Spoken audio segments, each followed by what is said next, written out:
Hi, everyone. Welcome to another edition of the Penn State Blitz here on Penn Live. Greg Pickel, good to see you again as always. It's been a while, It has. at least a couple hours. Yes. Let's not ever let that happen again. Before we get to the four downs, lots to get to with James Franklin's news conference. Just a reminder, everyone, to subscribe to the Penn Live Penn State channel on YouTube. Lots of great stuff. You're missing out if you're not subscribing.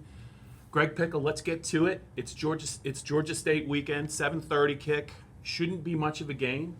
But James Franklin's news conferences sometimes can get a little bit interesting. Penn State has Saquon Barkley, who arguably is the best player in the country. He's also Penn State's #1 kick returner. And there are some people that aren't that crazy about it. Right. James Franklin was asked about it, and James had a pretty passionate defense about how strongly he feels about using him in the return game. I actually agree with it, and it comes back to some of what we've talked about a lot, fans as well, that you want Penn State to be better on special teams, you want kick return touchdowns, and then you don't want to put the best guy possible back there to do it. Saquon Barkley is that guy. I think we've seen with Miles Sanders, a guy they've used back there before. He can't always hold on to the football, and he obviously doesn't possess, no one does, the explosion that Saquon Barkley does. So I thought it made sense. He obviously didn't put it out there for game planning reasons, strategic reasons, so James Franklin says. I think most teams could figure out that 26 is back there, and you might want to kick away, but regardless, Penn State was in a situation previously where they maybe could fool people. No one's fooled now. Yeah, and James used the comparison of Christian McCaffrey at Stanford, which I think is a viable comparison. James, I thought, made a good point. I agree with you. The one thing I would say, though, when it's 35-0 against Akron, don't have Saquon. No. He is return. not your first teamer then. To me, that's where I think you got to kind of draw the line. Yeah. I think you pick your spots with Saquon, use him in big moments, use him against good teams like they did against Pitt. But when it's 35-0, man, he doesn't need additional risk. Right. Okay. All right. So second down, we're going to talk a little bit more now about the offensive line. Mm-hmm. It's young. They have a lot of returning starters. It's an interesting mix. Yeah. And James Franklin said today that he thinks the group is getting better and they will continue to get better. But he said he thinks they're a little bit too nice. Right. Now, what did he mean by that? He needs a mean streak. He needs guys to go out and be aggressive on the field and be willing to drive guys backwards. And for whatever reason, there's been plays that's happened. But against Pitt, there were a lot of plays that didn't happen. There were plays where guys got beat, where they didn't really move the line of scrimmage at all. Things were pretty stagnant, and Pitt was able to take advantage of it. We saw that not so much against Akron because, well, Akron was just a tad bit overmatched as Georgia State will be this weekend. Right. But, yeah, by the time you go to Iowa, you need that group fine-tuned and ready to go. I think he's right. They're close, but certainly when he calls out the offensive line to be a little bit more angry, you know that he's not just saying it for the point of saying it. It's what he needs to have happen.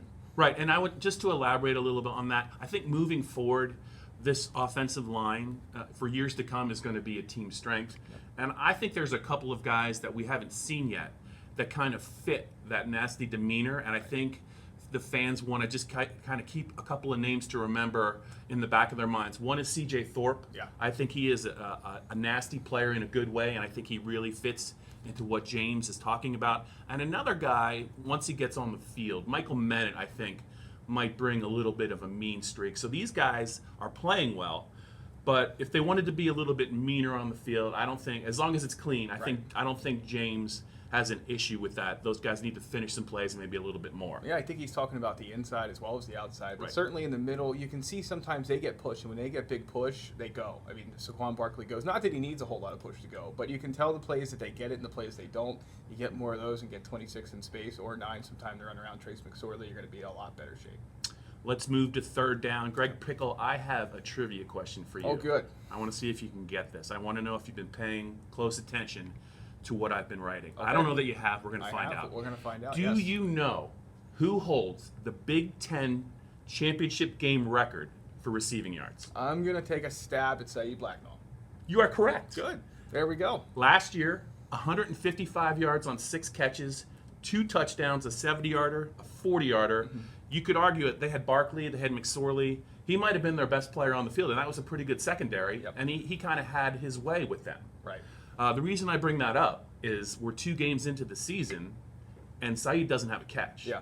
He's not even first team anymore. No. I actually asked James Franklin about that. Yeah. And the way that he answered it, he said it's not really about getting Saeed involved. It's about how they run their offense. Yeah, there are a lot of other players brought up in that answer too. I mean, he definitely was catching it for a lot of guys, and not just Saeed Blacknall. But I struggle to buy into it. I do. I think that when you look at what Penn State brings to the table offensively and what Saeed Blacknall's capable of, to not have him on the field, there's games he doesn't come in until the 4th or 5th drive. I get it that the way the offense plays, they don't substitute a lot. That's 100% true.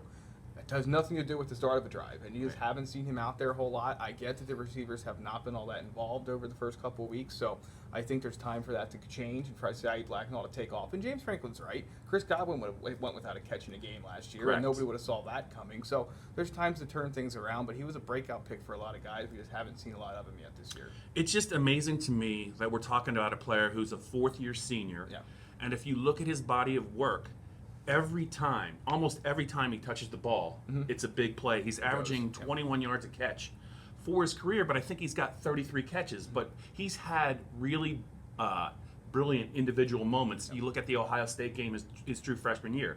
He caught a touchdown pass in that game. But then he disappears for long stretches, and I just wonder why he can't establish any consistency. I mean, Penn State does have some other options in the pass game, but I just wonder if time's starting to run out a little bit. Onside, we'll see. Maybe he'll have a big game this week. Maybe he'll get started once the Big Ten season starts. But a little bit of a mystery that he doesn't have a catch yet. So we're going to get the 4th down right now. Let's do it. This is right in your wheelhouse. It is. It's kind of recruiting related. It involves a Harrisburg High graduate. Right. James was asked about Damian Barber. He's a 4-star true freshman defensive end. Little late getting to Penn State. Yes. He's with the team. But James talked a little bit about his situation, and as it turns out, while we talk about it, he's really just now starting to practice with the team. Yeah, he's been seen in pads a couple times this year between the time he got on campus and this week going into Georgia State, but apparently he hasn't practiced yet. James Franklin said he was sick. He said he could not go into details. Surprised he went even to that detail, to be honest, considering how often he doesn't talk about injuries, illness, and other off-field stuff.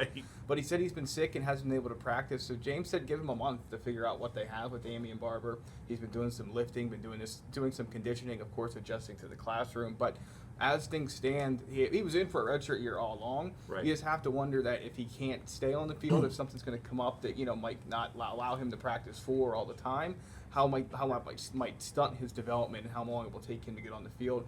Really, really talented player. I just think he's obviously a few steps behind. He's going to need time to catch up. Time flies, man. It That's does. 4 downs of the Penn State Blitz. Before we go, just one more reminder to subscribe to Penn Live's Penn State channel on YouTube. Lots of great stuff. You're missing out if you don't subscribe. That's it for this week.